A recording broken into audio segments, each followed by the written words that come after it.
Electronic media సోదరులందరికీ నమస్కారం। ఈరోజు ముఖ్యంగా తెలంగాణ రాష్ట్ర ఉద్యమం ఒక చారిత్రాత్మకం। అటువంటి ఉద్యమం సుమారుగా మలిదశ ఉద్యమం 14 సంవత్సరాల పాటుగా కేసీఆర్ గారు సావునోట్లపై తెలంగాణ వచ్చుడో మరి కేసీఆర్ సచ్చుడు అనే నినాదంతో మొదలై ఎందరో అమరుల త్యాగ ఫలితంగా నీళ్లు నిధులు నియామకాలనే ఉద్యమం జరిగిన తర్వాత ఆ ఉద్యమంలో అనేక కవులు కళాకారులు మేధావులు మరి అదేవిధంగా వాళ్ళ పాత్ర మర్చిపోలేనిది ఎంతోమంది అమరుల త్యాగంగా వచ్చినటువంటి తెలంగాణ మరి తెలంగాణ ఉద్యమం జరుగుతున్నటువంటి తొలినాల్లోనే అందశ్రీ రాసినటువంటి మరి ఈ రాష్ట్ర గేయమని అప్పటి నుంచి మనం భావిస్తూ ప్రతి గల్లీలో గడప గడపలో ప్రతి నోటి నుండి విద్యార్థులు కానీ మేధావులు కానీ ప్రతి ఒక్కరం కూడా మన ఉద్యమంలో ఆలపించినటువంటి గేయం జయ జయ హే తెలంగాణ జననీ జయ కేతనం ముక్కోటి గొంతుకుల ఒక్కటైన చేతనం। ఈ విధంగా ఆ రోజు మనం పాట పాడుకున్నటువంటి ఆ పాట ఆ గేయం తెలంగాణ రాష్ట్ర గేయంగా మార్చాలని ఆనాడు మరి కేసీఆర్ గారు ప్రయత్నం చేస్తే అప్పుడున్నటువంటి దాన్ని రాసినటువంటి అందశ్రీ గారు ఈ జాతికి గొప్ప గేయాన్ని అందించారని వారికి ఒక 50,000 మందితో ఒక సభను ఏర్పాటు చేసి వారిని ఘనంగా సన్మానం చేసి ఆ తదనంతరం మరి ఆ గేయం పాడుకోవడానికి విద్యార్థులకు కానీ మేధావులకు కానీ ప్రతిరోజు పాఠశాలలలో కాలేజీలలో పాడుకోవడానికి ఆలపించడానికి ఆ గేయాన్ని కొద్దిగా సులభంగా చేయాలని చెప్పి ఉదాహరణకి మరి జాతీయ గీతం మన జనగణ మన ఈ గీతం ఏదైతే ఉందో దాన్ని ఆలపించడానికి సులువుగా 52 సెకండ్లు మాత్రమే ఉంటుంది। అదేవిధంగా వందే మాత్రం కూడా 62 సెకండ్లు మాత్రమే ఉంటుంది। కానీ జాతీయ గీతం ఒరిజినల్గా చాలా పెద్దగా ఉంటుంది। కానీ దాన్ని కొంతగా ప్రజలకు కానీ ఇదే పాఠశాలలో భారతదేశం అంతా కూడా ప్రతి సంస్థలలో కూడా ఆ గేయాన్ని ఆలపించడానికి దాని పవిత్రతను కాపాడడానికి కోసం సులభతరం చేసుకొని ఇవాళ మనం 52 సెకండ్లలో ఆ గేయాన్ని ప్రతిరోజు పాఠశాలలో కానీ ప్రతి చోట మనం ఆలపించుకుంటా ఉన్నాం ఒక భక్తి భావంతో దేశభక్తి భావంతో।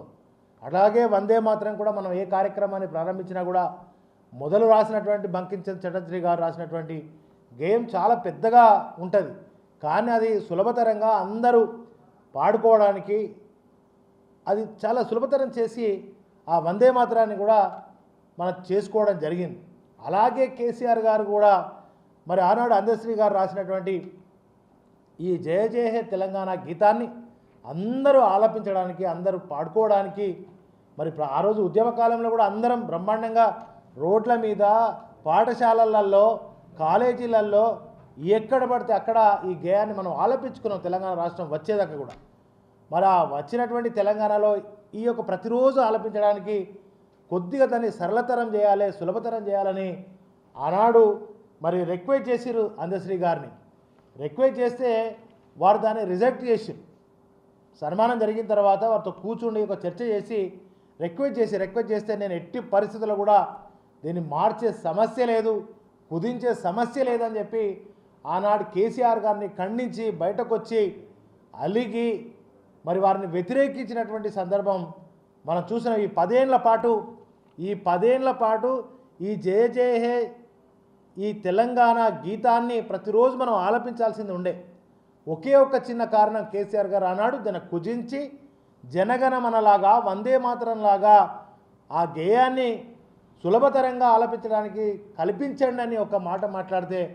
ఆనాడు ఒప్పుకోనటువంటి మరి ఈ యొక్క అందశ్రీ గారు ఈనాడు మరి జై తెలంగాణ అనని రేవంత్ రెడ్డి చెప్పగానే జై తెలంగాణ అనని ఉద్యమ కాలంలో కానీ తెలంగాణ వచ్చినాక కానీ వచ్చిన తెలంగాణలో ఆయన ముఖ్యమంత్రి అయిన సందర్భంలో ఈ రోజు వరకు కూడా జై తెలంగాణ అని అనని మరి సీఎం రేవంత్ రెడ్డి గారు చెప్తే దాన్ని సరళీకృతం చేసి మరి దాన్ని తగ్గించడానికి ఒప్పుకొని మరి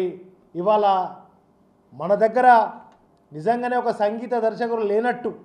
మన దగ్గర సంగీత దర్శకులు కవులు కళాకారులు ఇలా ఉద్యమాన్ని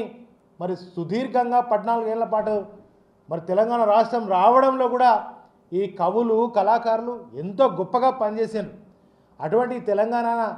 ఆత్మ గౌరవాన్ని దెబ్బతీసే విధంగా, తెలంగాణ అస్తిత్వాన్ని దెబ్బతీసే విధంగా ఈ తెలంగాణలో కళాకారులే లేరు, సంగీత దర్శకులే లేరన్నట్టుగా ఇలా మేము కీరవాణి గారిని తిడతలేం.